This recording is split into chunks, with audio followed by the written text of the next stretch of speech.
भगवान गुरुवर विशुद्ध सागर जी महाराज की।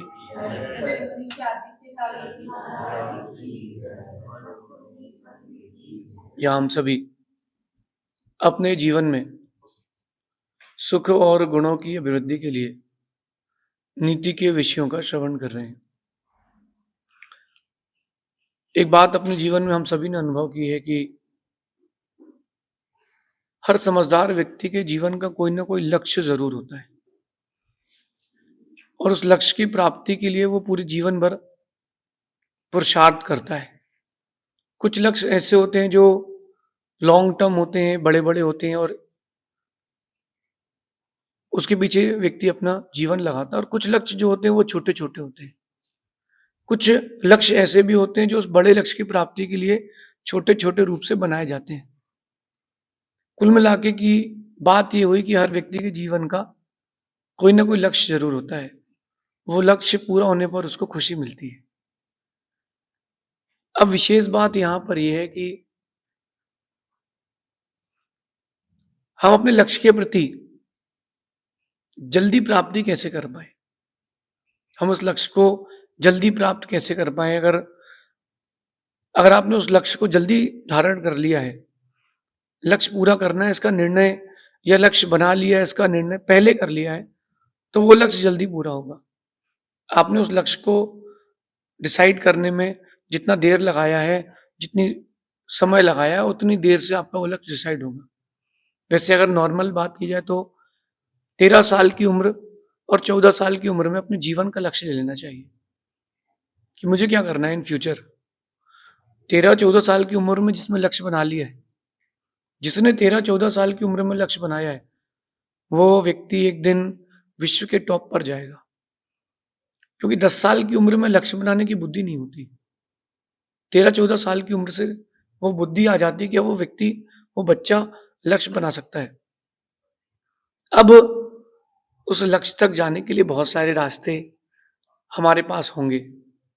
कुछ रास्ते बड़ा स्लो मोशन से लेके जाएंगे, कुछ रास्ते शॉर्टकट से लेके जाएंगे, कुछ रास्ते आपको सहायता मांगने की इच्छा रखते हैं और वो और जल्दी आपको लक्ष्य तक ले जाते हैं। लक्ष्य के मार्ग का चयन करना ये हमारे बौद्धिक स्तर का काम है। टारगेट्स हर किसी को चाहिए, लेकिन टारगेट्स पूरे करने की इच्छा भी हर किसी के पास है, पूरे हर किसी के नहीं होते। और बात तो तब है कि वो लक्ष्य हमारे समय पर पूरे हो, टाइमिंग पर पूरे हो। एक व्यक्ति, उसने कोई अपराध नहीं किया, लगभग 37 साल जेल में रहा हो, 23 साल की उम्र में उसको पुलिस वाले पकड़कर ले गए, केस चला 37 साल। 60 साल की उम्र में जज ने बोला कि तुमने कोई अपराध नहीं किया, तुमको क्षमा किया जाता है। उसको खुशी थी कि मैं छूट गया, लेकिन दुख था अब मैं क्या करूंगा। अगर यही निर्णय, भले उसको सजा होनी होती, 23 साल की उम्र में जज सुना देता, वो अपना लक्ष्य तो निर्धारित करता कि चलो मरना है।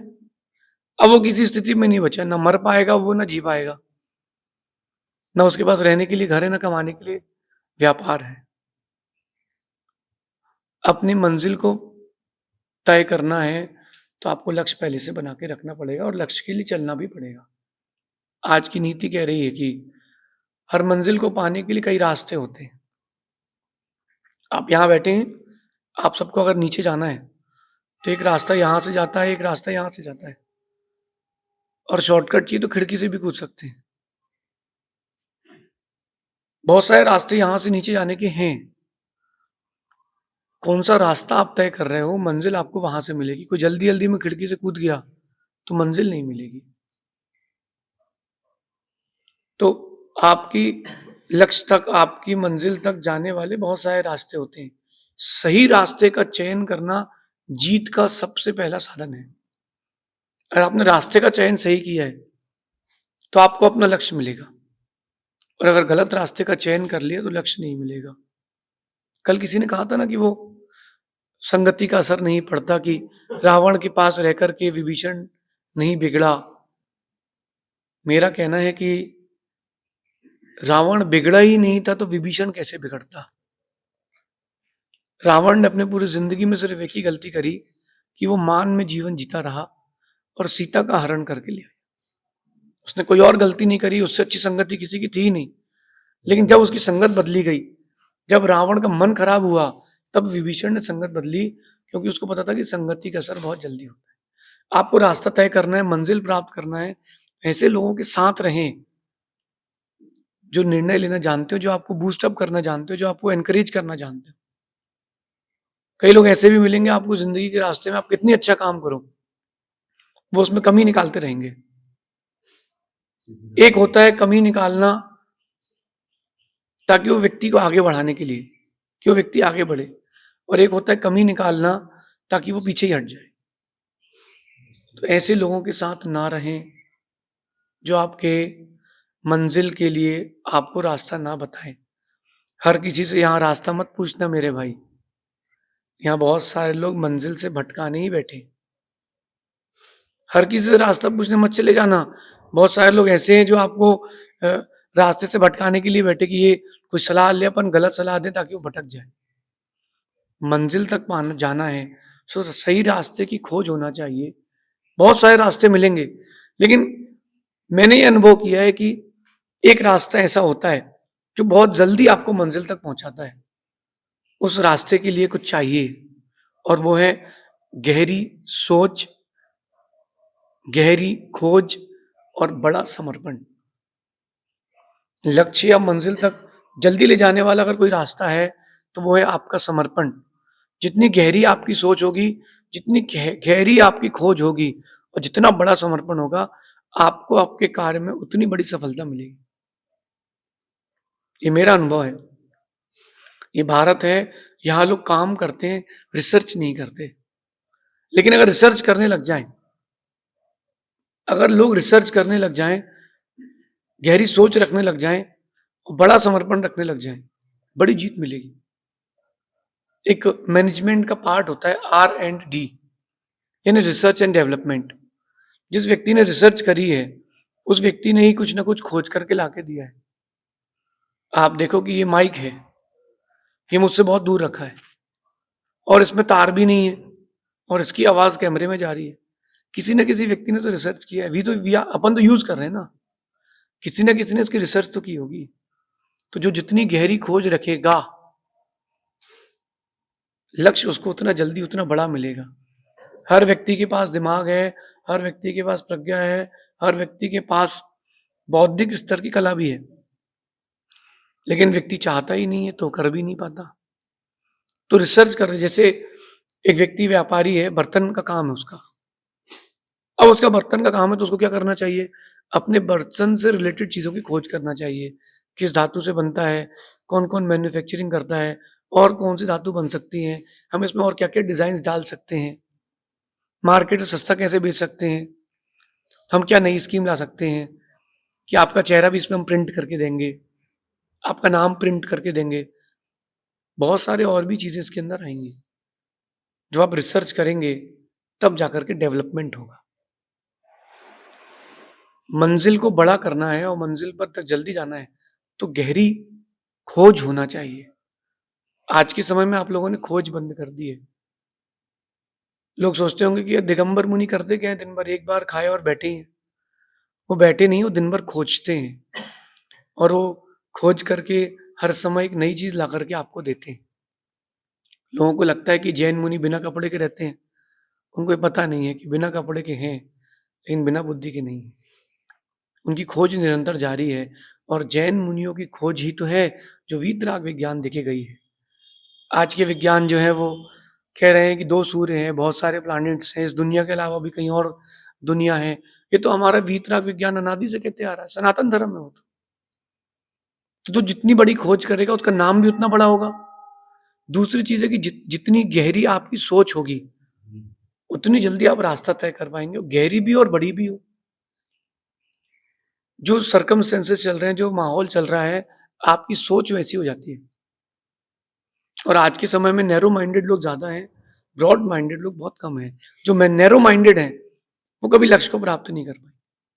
सामान्य रूप से अगर कोई कोटा है, ये कोई लड़का अगर लड़की को गाड़ी में बिठा के ले जा रहा है और आइसक्रीम खिलाई उसने, तो आप यही सोचोगे कि पिता का पैसा है, लड़का लड़की मिलके उड़ा रहे हैं। कभी जाके उनसे पूछो तो, मिलो भी तो, हो सकता हो सगे भाई बहन हो। ये चीज मेरे साथ हुई है। मैं अपनी बहन को छोड़ने के लिए कोचिंग गया था, तो उसकी फ्रेंड कहती कि तेरा बॉयफ्रेंड तो बहुत सुंदर लगता है, तुम्हारे जैनों में तो होता नहीं, लेकिन तुम्हारा कैसे हो गया? वो कहती है धीरे से, मेरी बहन, कि मेरा सगा भाई है, छोटा भाई। व्यक्ति की सोच, ये बात 25 साल 20 साल पुरानी हो चुकी है। ये 20 साल पुरानी बात है। अब दुनिया कितनी आगे निकल चुकी होगी, लोगों की सोच क्या क्या होंगे पता नहीं। तो गहरी सोच भी तो हो और बड़ी सोच भी तो हो, तब जाकर के आप सोच पाएंगे।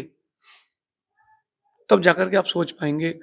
हम साधु हैं, हम गहरी सोच भी रखते हैं और गहरी खोज भी रखते हैं। आप भी गहरी सोच रखें।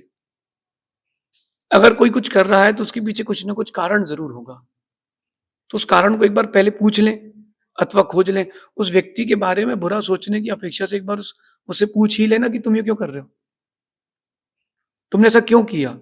एक बार पूछ लेते कम से कम। तुमने पूछा नहीं तो तुमको सच मालूम चला नहीं। और तीसरी मुख्य बात, समर्पण, योर डेडिकेशन। आपका जितना गहरा डेडिकेशन होगा, जीत उतनी बड़ी होगी, उतने लोग आपके साथ होंगे। जब आप मंजिल के लिए भागेंगे तब थकेंगे भी, रुकना नहीं, समर्पण रखना कि हम जीतेंगे फिर बात करेंगे। समर्पण रखना गहरा कि हम जब जीतेंगे तब बात करेंगे, पहले हमें जीतना है, हमें समर्पण रखना है। मैं आपको एक कथा सुनाता हूं, धीरे से सुनना। 10 साल पुरानी बात है।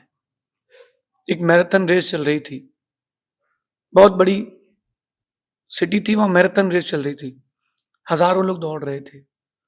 उन हजारों लोगों के बीच में एक बुढ़िया, 60 साल की बुढ़िया, वो 60 साल की बुढ़िया, वो भी उस मैराथन रेस में थी। साड़ी पहनी थी, पल्ला ली हुई थी, पैर में चप्पल नहीं थी। वो भी उस मैराथन में थी और वो दौड़ रही थी, दौड़ रही थी, दौड़ रही थी। एक समझदार व्यक्ति भी उस रेस में था। वो ये सोच रहा था कि 3 किलोमीटर की मैराथन है तो अपन जीत लेंगे, कोई बड़ी चीज थोड़ा है।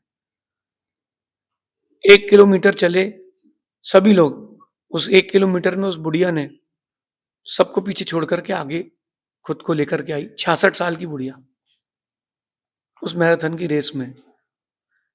अगले 1 किलोमीटर बाद सब उससे बहुत पीछे थे, और जब तीसरा किलोमीटर आया और बुढ़िया ने सबसे पहले मैराथन रेस पूरी करी। 20 साल का लड़का पीछे था, 25 साल का लड़का पीछे था, 30 साल का एथलीट पीछे था, 66 साल की उस बुढ़िया ने मैराथन रेस जीती। सारे फोटोग्राफर्स, रिपोर्टर सब उसको इकट्ठे हो करते हैं कि आपने मैराथन रेस जीत लिया, आपको कैसा लगता है? बोले कि मुझे नहीं पता, मुझे तो पेपर में मैंने पढ़ा था कि मैराथन रेस हो रही है, जो जीतेगा उसको 50,000 रुपये मिलेंगे, मुझे मेरे पैसे दे दीजिए। मेरा पति बीमार है, हॉस्पिटल में एडमिट है, वो जिंदगी मौत से लड़ रहा है, मुझे पैसे की बहुत ज़रूरत है, मुझे पैसे दे दीजिए। मैं पिछले 2 महीने से इस मैराथन रेस के इंतज़ार कर रही हूँ कि मैं कब खेलूंगी, कब जीतूंगी, क्योंकि मुझे पैसे चाहिए हैं, मेरा पति बहुत बीमार है। उसको रिपोर्टर से कोई मतलब नहीं, उसको फोटो से कोई मतलब नहीं, उसको पेपर से कोई मतलब नहीं। उसको एक लक्ष्य था कि मुझे यहाँ से चालू करके वहां तक दौड़ना है। उससे पूछा कि आपने प्रैक्टिस कितनी करी? बोले मैं एक भी दिन नहीं दौड़ी। उसने बोला कि मैं एक भी दिन नहीं दौड़ी, मैं हर दिन अपने पति की सेवा में रही। बस मेरा लक्ष्य था कि मुझे मैराथन पूरी करना है, मुझे तो 50,000 रुपये लाना है, मेरे पति का इलाज कराना है, अब मेरा पति बच जाएगा। उस बुढ़िया का डेडिकेशन, 66 साल की बुढ़िया ने मैराथन जीती। और आप 16 साल की उम्र में घर से पैदल सब्जी लेने नहीं जा पाते क्योंकि तुम्हारे पास डेडिकेशन नहीं है। मंदिर भी जाना तो तुमको कार चाहिए, दुकान भी जाना है तो कार चाहिए, गाड़ी चाहिए। दुकान से अगर कहीं चाय पीने भी जाना है तो आपको बाइक चाहिए, क्योंकि तुम्हारे पास डेडिकेशन नहीं है। उस 66 साल की बुढ़िया से डेडिकेशन सीखे। उस बुढ़िया से मैंने एक बात सीखी कि खोजेंगे अगर तो ही रास्ते मिलेंगे, खोजेंगे अगर तो ही रास्ते मिलेंगे। मंजिल की फितरत है, वो खुद चलकर नहीं आती। मंजिल की फितरत है वो खुद चल कर नहीं आती। जितना आप खोजेंगे उतने बड़े आपको जल्दी रास्ते मिलेंगे। मंजिल की फितरत है वो चल के नहीं आती। मंजिल कभी चल के नहीं आएगी। लोग कहते हैं कि जब समय आएगा तो काम हो जाएगा। अरे कब समय आएगा? जब तुम करोगे तब तो समय आएगा। किस्मत के भरोसे बैठोगे तो कुछ नहीं होगा। हो सकता है किस्मत तुम पर भरोसा करके बैठी है। हो सकता है किस्मत सोच रही हो कि तुम काम करो तो मैं कुछ तुम्हारे साथ आऊं। आप भगवान पर भरोसा करते हो और भगवान आप पर भरोसा करते हैं। आप सोचते हो भगवान कुछ करें तो मैं कुछ पैसे कमाऊं, और भगवान सोचते हैं कि तुम कुछ करो। आप सोचते हो कि भगवान कुछ करें तो पैसे आए, और भगवान सोचते हैं कि तुम कुछ करो तो हम पैसे देने आए। आपका समर्पण, आपका डेडिकेशन जितना होगा उतनी बड़ी आपकी मंजिल, आपकी जीत होगी। जितनी गहरी सोच, जितनी गहरी खोज और जितना बड़ा समर्पण होगा, आपको रास्ते उतनी जल्दी उतने बड़े मिलेंगे। रिसर्च करना चाहिए। अच्छा, एक मैं आपको बात बताता हूँ। बॉडी और ब्रेन, ये दो चीज आपके डेडिकेशन के लिए बहुत बड़ी चीज है। बॉडी, ब्रेन एंड वर्ड्स, शब्द। इस चीज को अपने दिमाग में रखना। बॉडी, ब्रेन और वर्ड्स, शब्द, शरीर और दिमाग, ये आपके कार्य की सफलता के लिए बहुत बड़े साधन हैं। शरीर, शरीर को थकने मत देना। मेरा ये मानना है कि लोग कहते हैं ना कि सपने देखो, सपने पूरे करो। तो मेरा मानना है कि सपने वो नहीं जो आप देख लेते हो। सपने आपने देख लिए और रात को नींद आ गई तो आपने सपना नहीं देखा। सपने तो वो हैं जिनके पूरे होने तक नींद ही ना आए, वो सपने हैं। तो आपको अपने शारीरिक रूप से डेडिकेटेड रहना पड़ेगा। जितना आप शारीरिक रूप से डेडिकेटेड रहोगे उतनी बड़ी, उतनी जल्दी सफलता मिलेगी। करना चाहे व्यक्ति तो बहुत जल्दी भी काम कर सकता है। वो बहाने बनाता है कि हमें करना नहीं है, हम नहीं कर पाएंगे, आई एम सॉरी, मेरे बस की नहीं है। ये आप मानसिक रूप से किसी भी कार्य के लिए तैयार हो। बॉडी फर्स्ट, सेकंड होता है आपका मेंटेलिटी। अगर आपका ब्रेन आपके साथ है तो आप कर लोगे। अगर किसी बूढ़े से बोला जाए कि 10 फीट की दीवार है, ये पिलर, इस पर चढ़ जाइए, ये 10 फीट के पिलर पर चढ़े, बोलेगा भैया मैं तो बूढ़ा हूं, नहीं चढ़ पाऊंगा। और अभी कुत्ता काटने दौड़ जाए तो वो इसी पिलर पर बिना किसी सपोर्ट के चढ़ जाएगा। कैसे चढ़ जाएगा? क्योंकि उसके दिमाग ने कहा कि तुझे करना है, बचेगा नहीं तो तू, तो उसने कर लिया। Body, brain. तीसरी बात होती है वर्ड्स। शब्दों को कहें और शब्दों को सुने। खुद के द्वारा शब्दों को कहें और खुद ही उन शब्दों को सुने अपने लक्ष्य के लिए। मैंने कुछ दिन पहले एक बात कही थी कि अपने लक्ष्य को दोहराते रहें, खुद से ही कहते रहें, अपनी चीजों से कहते रहें, लोगों से कहते रहें, तो आपको लक्ष्य याद रहेगा। और लक्ष्य अगर याद रहेगा तो जल्दी जीत मिलेगी। ये आज की नीति है। सफल होने के लिए इससे अच्छी, इससे बड़ी कोई और नीति नहीं है। मंजिल को पाने के लिए बहुत सारे रास्ते हैं। जितनी गहरी सोच, जितनी गहरी खोज और जितना बड़ा समर्पण होगा उतनी जल्दी आप जीतेंगे। ऐसा विचार करना, तब कहीं जाकर के आप बड़ी जीत प्राप्त कर पाएंगे। शेष अपन फिर आगे देखेंगे। भगवान महावीर स्वामी की